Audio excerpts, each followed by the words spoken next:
Hi, it's Mrs. Bush here to read Chapter 12. Will everyone please line up behind the far desk in front of the children's room, said Dr. Zinchenko, gesturing towards one of the wooden tables in the outermost ring of the room. How many of you are familiar with Mr. Lemoncello's classic board game, Hurry to the Top of the Heap? 12 hands shot up. Very good, said Dr. Zinchenko. Overhead, the Wonder Dome dissolved into a gigantic curved heap box top. This will be a live three-dimensional version of that game. Each of you will be asked trivia question.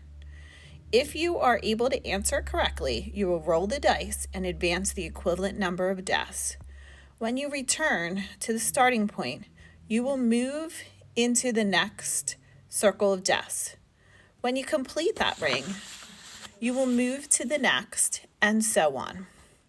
If one of you makes it all the way to my desk at the center, you will be declared the winner. But we don't have any dice, said Yasmin Smith Snyder. Yes, you do. See that smoky glass panel in the center of the desk? It is actually a touchscreen computer currently running Mr. Lemoncello's dice rolling app. Simply swipe, flick your fingers across the glass to toss and tumble the animated dice. Dr. Zinchenko placed a stack of red cards on her desk. She looked like a host of a TV game show. Before we begin, is there any other questions? Charles Chillington raised his hand. Yes, Mr. Chillington? What will the winner win? After all, the prize is the most important part of the game. Kyle didn't totally agree, but he was too excited about playing the game that he didn't say anything. Tonight's first prize, said Dr. Zinchenko, is the golden key granting the winner access to Mr. Lemoncello's private but very posh bedroom suite up in the library's third floor. Instead of spending the night on the floor in a sleeping bag, you will be relaxing in luxury with a feather bed and a 72-inch television screen and a state-of-the-art gaming console. Okay, Kyle was definitely interested in this particular prize. And judging from the wide eyes and chorus of oohs and ahs around him, so was everyone else. Dr. Zinchenko flipped over the first question card. What major league pitcher was the last to win at least 30 games in one season? 6 players got it wrong before Kyle got it right. Denny McLain, correct. He swiped the glass panel, rolled a 10, and advanced 10 deaths around the room. What United States Navy ship was once captured by the North Koreans? Miguel nailed that one. The USS Pablo. He flew 12 spaces around the room. What did Apollo 8 accomplish that had never been done before? Akemi, Andrew Peckman, and Kayla Corson struck out on that one. But Charles Chillington knew the answer. It was the first spacecraft to orbit the moon. Chillington rolled a 5, landing him in last place. Kyle's next question was tougher. Who was famous for saying, "Book 'em, Dano"? That guy on Hawaii Five-0. Please be more specific. The one with the shiny hair. Jack Lord. That is correct. Kyle breathed a sigh of relief. Thank goodness he and his dad sometimes watched reruns of old TV shows from the 1960s. But when he flicked the computerized dice, his luck hit a brick wall. He rolled snake eyes and moved up 2 measly deaths. Meanwhile, Miguel went down with a question about Barbra Streisand. Kyle wasn't exactly sure who she was, and Charles Chillington surged ahead with the correct answer about the Beatles' Hey Jude, and And Charles Chillington surged ahead with the correct answer about the Beatles' Hey Jude and a double sixes roll. As the game went on, Kyle and Chillington were the only players still standing, kept answering correctly and moving around the room until they were both seated at the desk in the innermost ring, only 6 spaces away from Dr. Zinchenko's desk and victory. Kyle was seriously glad he and his mom had played so many games of Trivial Pursuit with the original, extremely old cards. Kyle, here's your next question. What song in the movie Dr. Dolittle won an Academy Award? Kyle squinted. He had that movie, an old VHS cassette tape that his mom had brought at a garage sale. Too bad they didn't have a VCR to watch it on. But even though he had never seen the movie, he had read the front and back of the box a couple of times. Talk to the animals? Correct. He started breathing again. Roll the dice, please, Mr. Keeley. And Kyle did. Another pair of ones. He moved up 2 spaces. Now he was only 4 desks away from winning.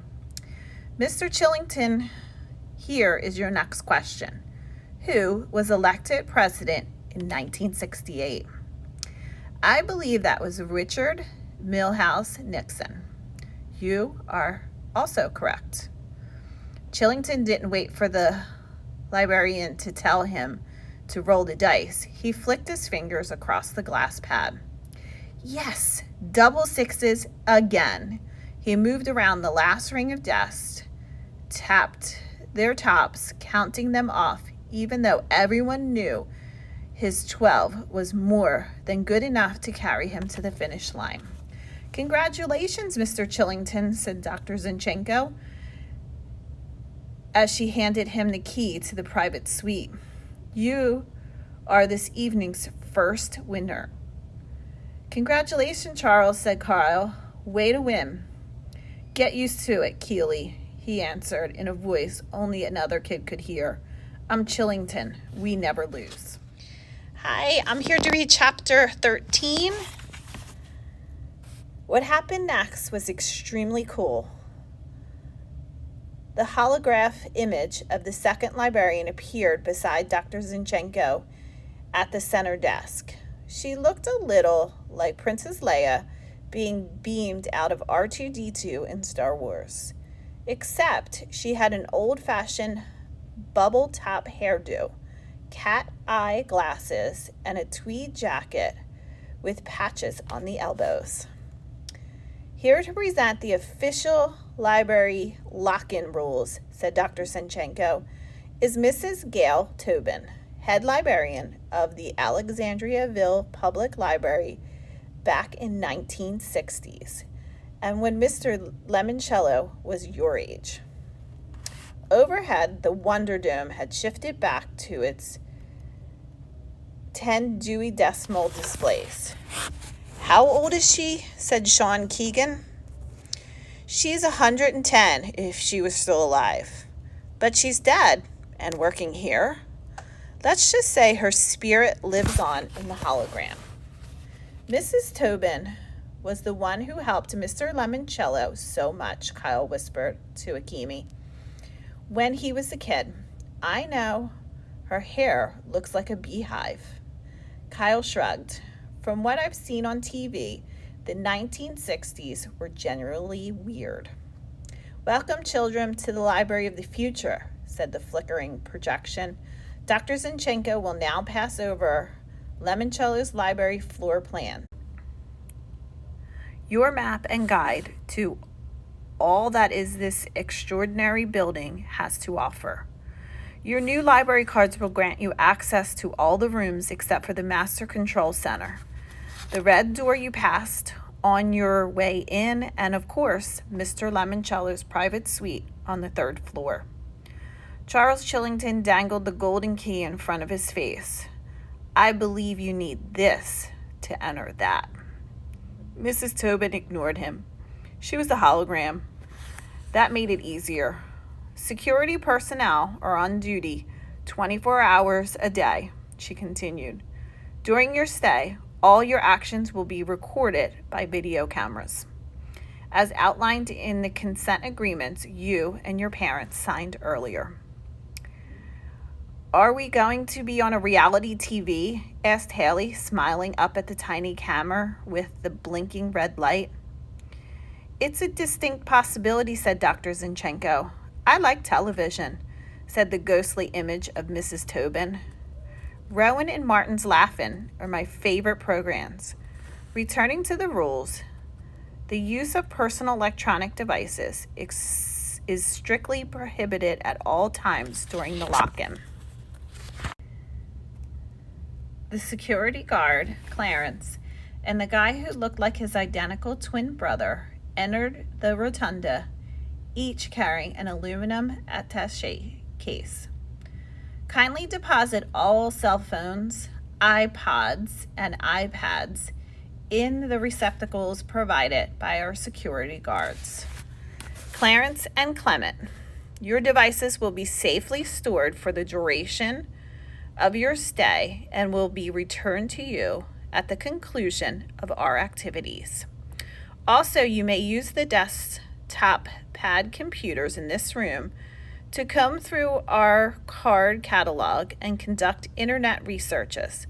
However, these devices cannot send or receive email or text messages, whatever those might be. Remember, I retired in 1973. We still used carbon copy. And now Dr. Zinchenko will walk you through the floor plan. Everyone unfold their map pamphlets. As you can see, said Dr. Zinchenko, fiction titles are located here in the reading room. The children's enrichment room with soundproof walls is over there. 2 fully equipped community meeting rooms, as well as the Book Nook Cafe behind those windows where the curtains are drawn, are also located on this floor. Upstairs, 2 of you will find 10 numbered doors, each leading to a chamber filled with books, information, and well displayed related to the corresponding Dewey Decimal category. Kyle raised his hand. Yes? Where is the Electronic Learning Center? Dr. Zinchenko grinned. Upstairs on the 3rd floor, where you will also find the boardroom and the art and artifacts room, and the IMX theater and the Limoncello ability room. Can we go upstairs and play? Said Bridget Waddle. I want to try the space shuttle simulator. I also want to learn how to drive a car, said Sean Keegan. A race car. I want to conquer the world with Alexander the Great, said Yasmin Smith Snyder. Apparently, everyone was doing what Kyle had already done, checking out the available education gameware listed on the back of the floor plan. Early access to the Electronic Learning Center will be tonight's second prize, said Dr. Zinchenko. To win it, you must use the library's resources to find dessert, which we have hidden somewhere in the building. Whoever does the research and locates the goodies first will also be the first one allowed into the Electronic Learning Center. So go use your wits and use your library. Go find dessert. Everyone raced around the room and sat down on separate desks to start tapping on the glass computer pads. Well, everyone except for Sierra Russell.